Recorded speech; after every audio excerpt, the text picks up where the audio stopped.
Dr. Mary Neal is an orthopedic surgeon who shares her medical practice and her love for outdoor adventure with her husband, Bill. In 1999, they planned an adventure that took Mary on a spiritual journey few have taken and returned to talk about. My husband and I really enjoy kayaking. We enjoy traveling. We speak Spanish. We've traveled internationally a number of times. And so for my husband's birthday, I said, okay, this is the year we're going to do it. So we went to Chile for a vacation to kayak. After a week of kayaking, Bill sat out the final day with a sore back. Mary and the rest of their group kayaked through a treacherous stretch of the river. This is a section of river that's very well known for its waterfalls.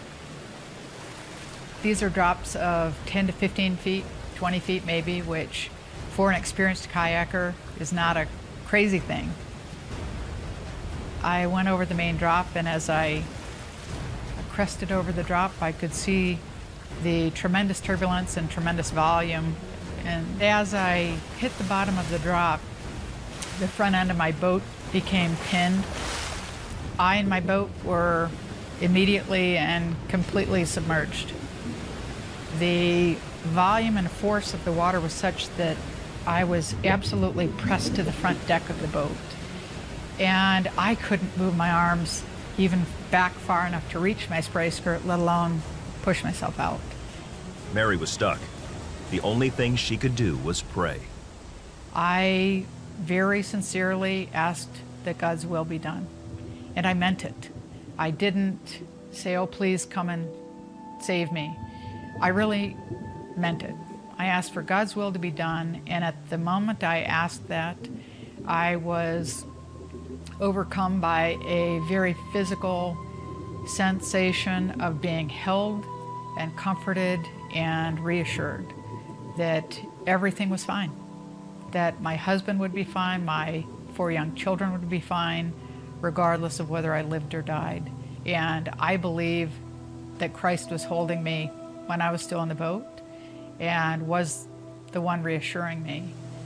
After several minutes of searching, the group leaders realized Mary was trapped under the falls. They came out on the rocks and they kept trying to get to the boat, but the force and the volume of the water was such that they just kept being flushed through.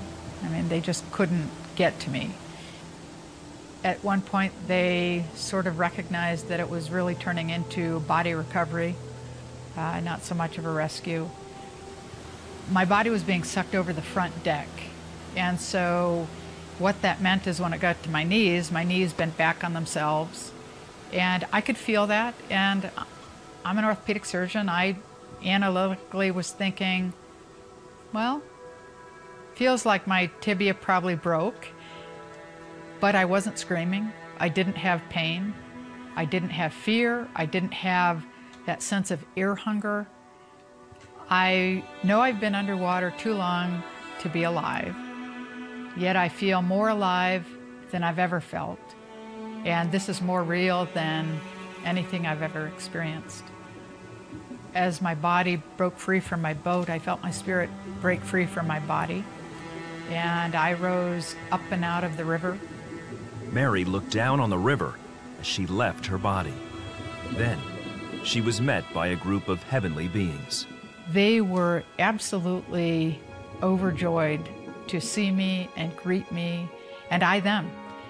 I knew that they had known me and loved me as long as I existed, and I knew that I had known them and loved them, and I knew that they had been sent by God.